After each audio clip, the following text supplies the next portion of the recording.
So there's this cool thing that's been making the rounds recently, which is called MCP, or Model Context Protocol. And essentially, that's kind of like a standardized way of integrating LLMs with other applications. And to me, that sounds like a pretty intriguing concept, right? Because it means that you can get an AI tool that's running on your computer to control other software and maybe even hardware as well. And since some of our wonderful folks at JetBrains have even built the official SDK for working with MCP in Kotlin, I decided it would be great to kind of take a look and see what all that looks like. Because one of the things that I've always wanted to do was to go to one of my AI tools and tell it something like, make my room look vaporwave. And then have that figure out the fact that I have some smart lights in my room and actually change them to colors or vibes that match what I have in mind. Something like that. So how will we go about building this? Well, let's rewind a little and see how that is actually implemented. To get us started just a little quicker, I have set up a basic project structure here with Kotlin on the JVM, already setting up the serialization plugin, the Model Context Protocol SDK for Kotlin, and some Ktor client dependencies as well. Okay, here's the game plan. First of all, we need to figure out how to control these lights that are in my room. Once we've done that, we also need to somehow expose that functionality through MCP so that we can take a client, for example, Claude Desktop, and we can actually interact with it. So let's get to the point where we can control the lights really quickly so that we can get to the fun part with MCP. So the lights that I have in my room are hue lights, which luckily have an API. We can see that one right here. They have some instructions, and then you can somehow access devices, retrieve them. You can also control them. And here's a color chart, which I guess will become relevant as well. So we don't need to wrap the entire hue API in order to get some basic light controls going. So let's actually first of all figure out the interface of the functions that we actually need. And let's just write those down for a start. Let me create a new package here. Call this hue client. And we will just have a hue client file here, which will have an interface called hue client. Right. Well, so what do we need? Well, first of all, we need to somehow be able to authenticate against the hue bridge, which is kind of the control device in charge of controlling the actual lights. So we need some sort of function to authenticate ourselves. Well, the hue client.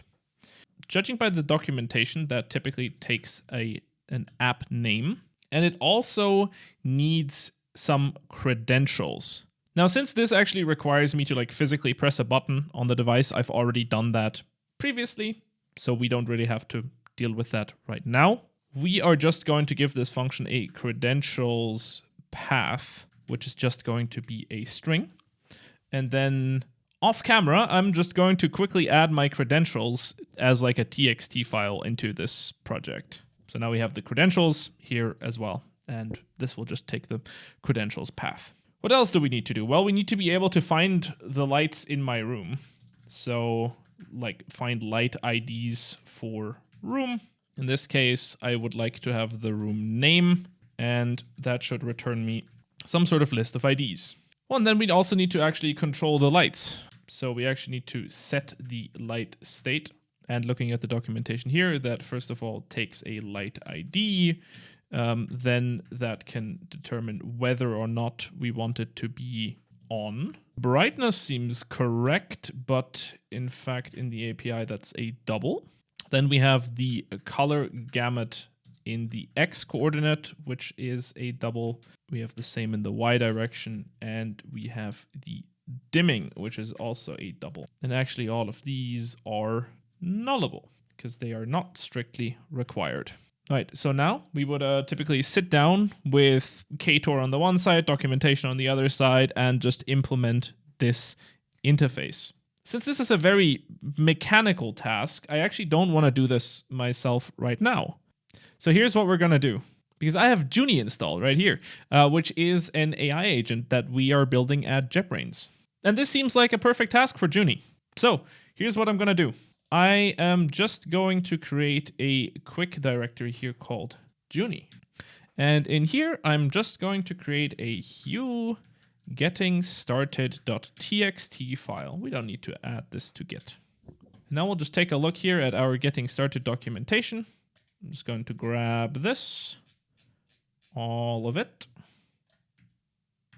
We don't need that anymore. And I'm just going to add it to this txt document.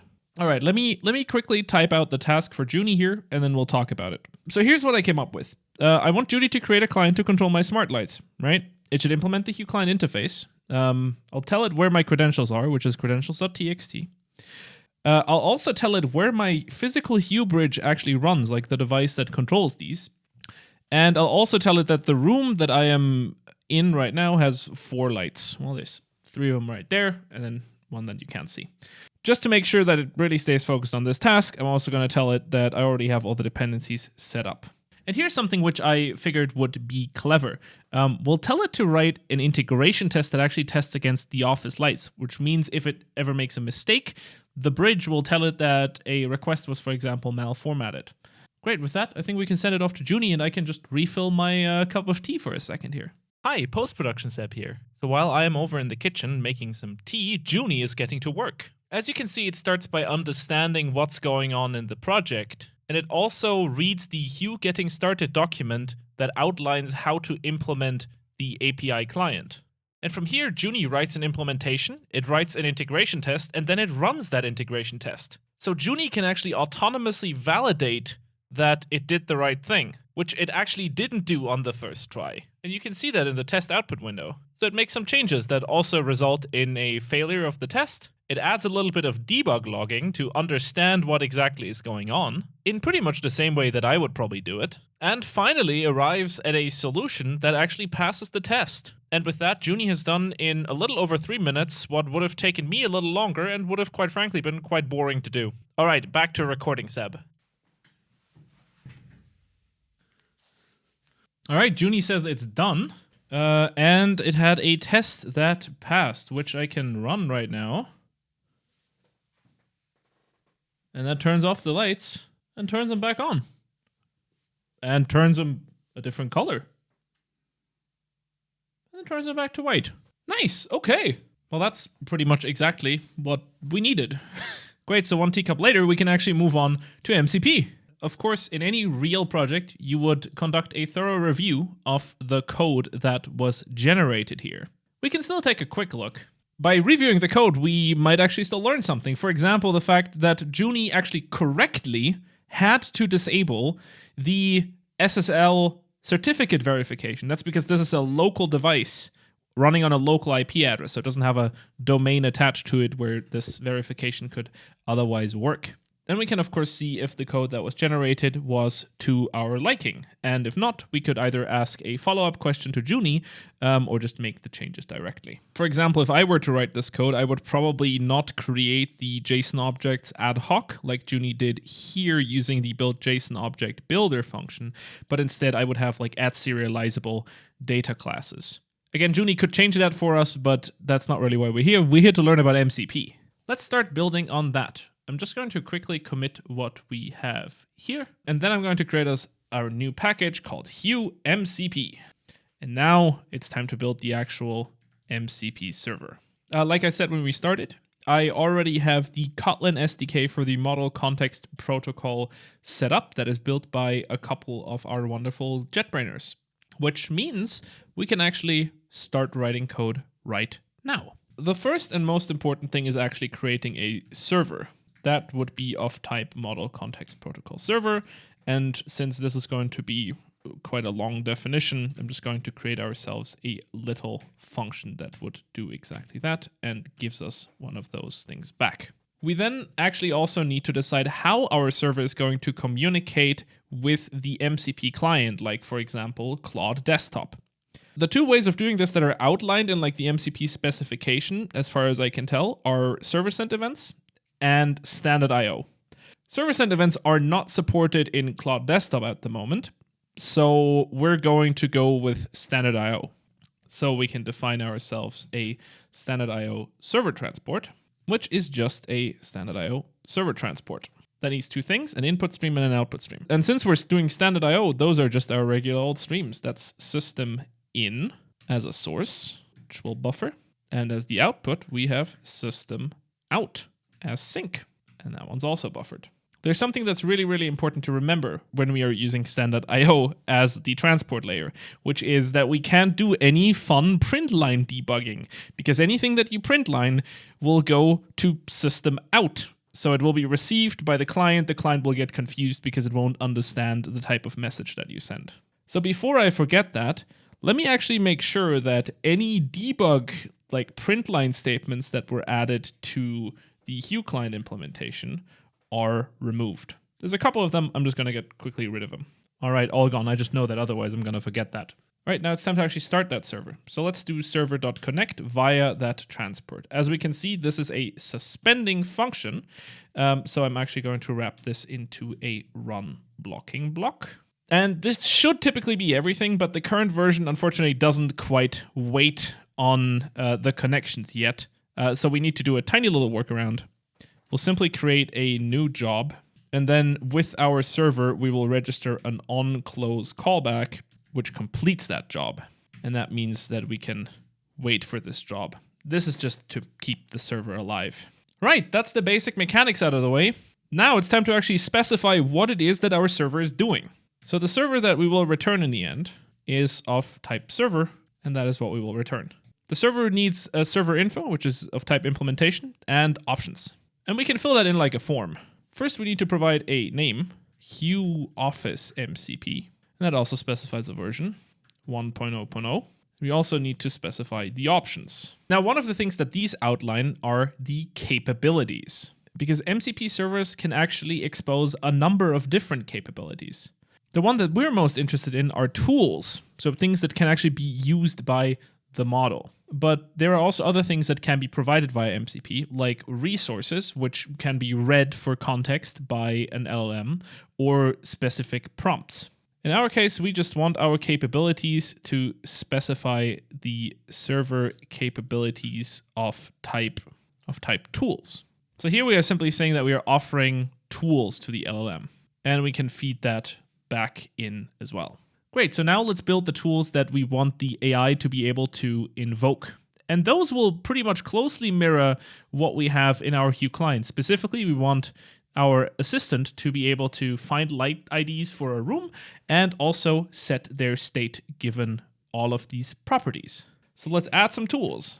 To do that, we say server.addTool. And then we have a couple of things to specify. First of all, a name, like list office light IDs, and a description. So this is a lambda that will be invoked whenever the LLM uses this tool, and we will get whatever the LLM sends over as a call tool request, and then what we are expected to return is a call tool result. So for listing these office lights, we want to create a call tool result. That one takes a content, which is a list of prompt message content. In our case, that would just be some text content. And that can just be any kind of string. So if we had a Hue client, which we can now just create very quickly from the Hue client implementation, and we can make sure that we actually only depend on things from the interface. We can go into our Hue client and we can find lights for room, and we will hard code the name office here. And then we will indeed join this just to a string.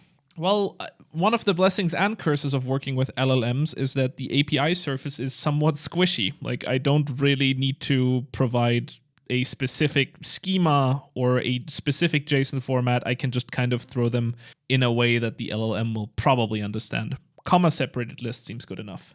What we shouldn't forget is to authenticate before we do all of this. And since this is a one-off operation before we can do anything reasonably, I'm just going to throw this into a run blocking. You are free to disagree with me on that decision. Great, so now we have a first tool set up.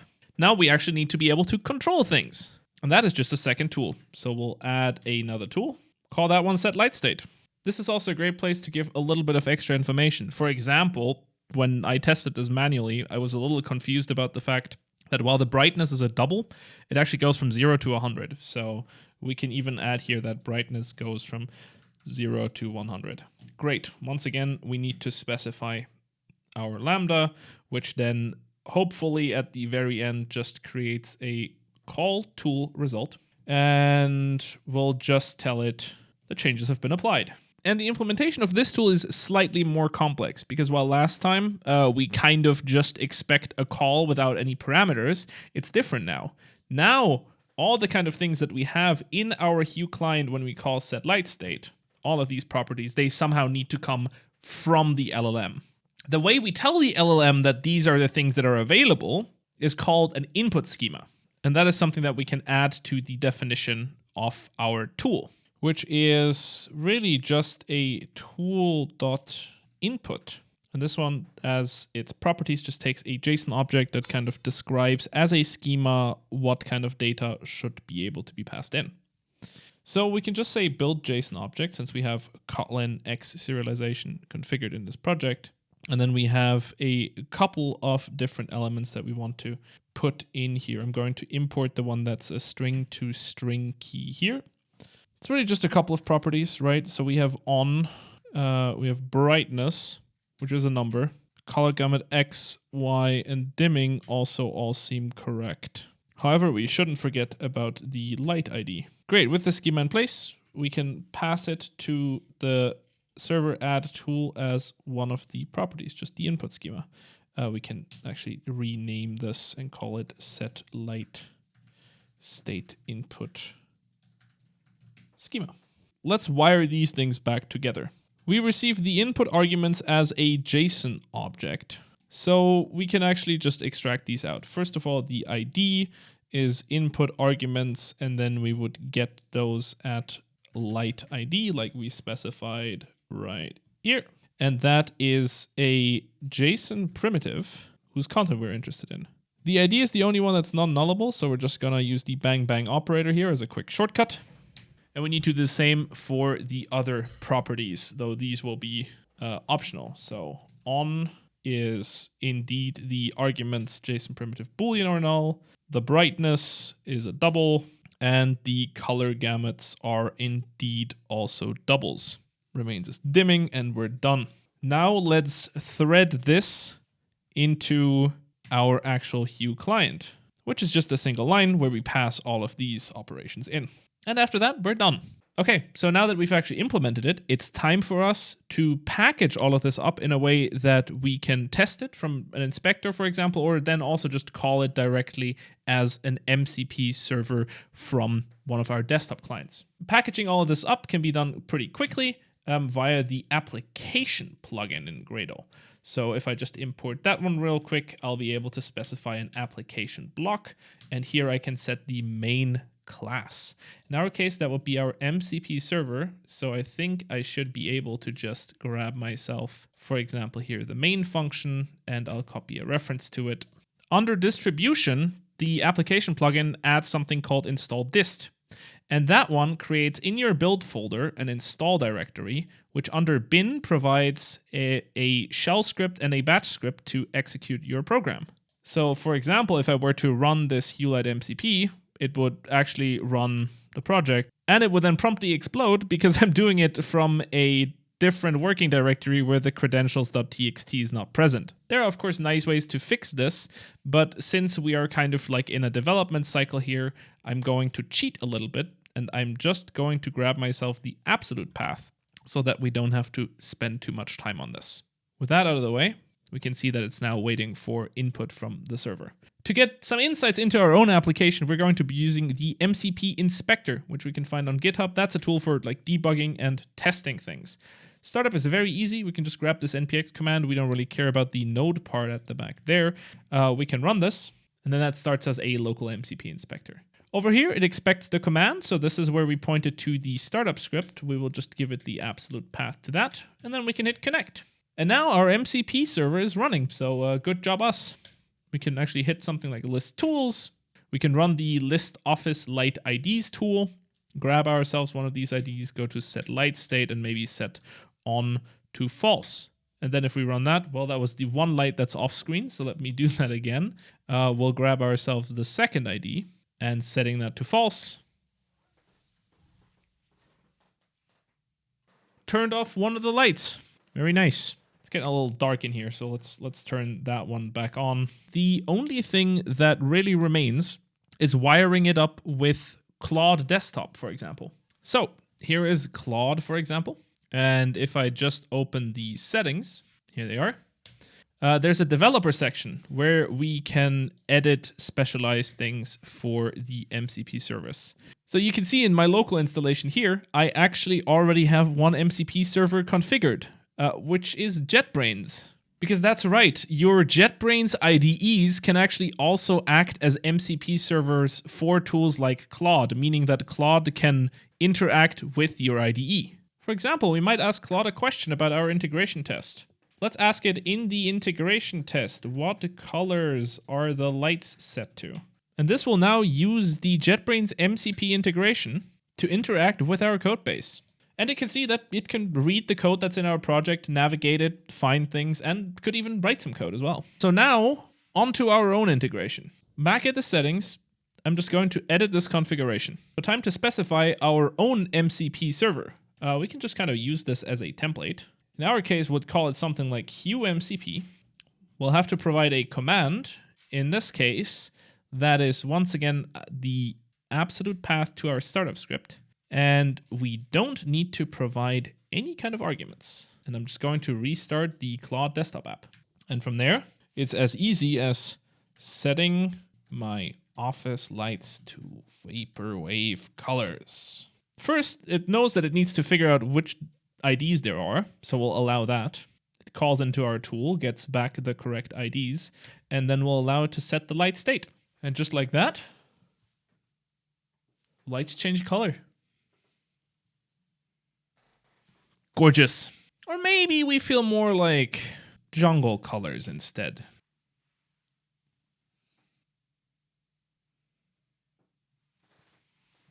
What about a mango?